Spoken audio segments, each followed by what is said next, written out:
देश में सबसे ज्यादा अगर किसी कानून का राजनीतिक रूप से दुरुपयोग किया गया है तो वो है राजद्रोह का कानून, जिस पर इस कानून के तहत मुकदमा दर्ज होता है तो समाज में उसकी छवि भी धूमिल हो जाती है। लेकिन अब इस कानून को लेकर केंद्र सरकार ने बड़ा फैसला लिया है। साथ ही 3 ऐसे बिल भी लोकसभा में ले आई है जो कई कानूनों की नई परिभाषा तय करेंगे।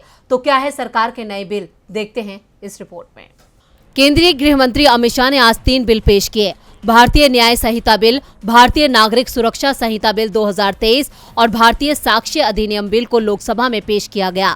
इसे पेश करते हुए उन्होंने कहा कि ये तीनों कानून अंग्रेजों द्वारा बनाए गए थे, हम इसे बदल रहे हैं। इसे बदलते हुए नए कानून ला रहे हैं। जिन 3 नए कानूनों की घोषणा की है उनमें भारतीय न्याय संहिता 2023, भारतीय नागरिक सुरक्षा संहिता 2023 और भारतीय साक्ष्य विधेयक 2023 शामिल है। गृह मंत्री ने कहा कि 1860 से 2023 तक देश की आपराधिक न्याय प्रणाली अंग्रेजों के बनाए कानून के मुताबिक चलती थी।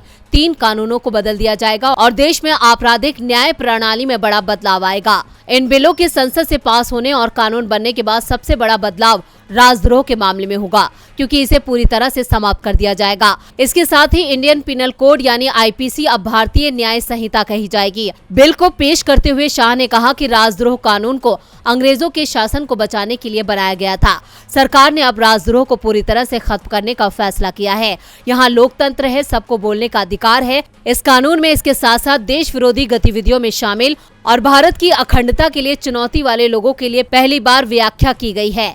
ऐसे लोगों की पूरी संपत्ति को कुर्क करने का अधिकार होगा। महिला उत्पीड़न के मामले में कठोर सजा का प्रावधान किया गया है। गृह मंत्री ने बताया कि अपराधी जो देश छोड़कर भाग जाते हैं उसके विरुद्ध 10 साल की सजा का प्रावधान बिल में किया गया है। सजा माफी के मामले में भी राज्यों की मनमानी पर अंकुश लगाया गया है। आजीवन कारावास की सजा को 7 साल तक ही माफ कर सकते हैं। 7 साल के कारावास को 3 साल ही माफ कर सकते हैं। शाह ने कहा, अभी बिहार में कुछ मामले सामने आए हैं। किसी प्रकार से राजनीतिक रसूख वाले लोगों को छोड़ा नहीं जाएगा, उनको भी सजा भुगतनी पड़ेगी।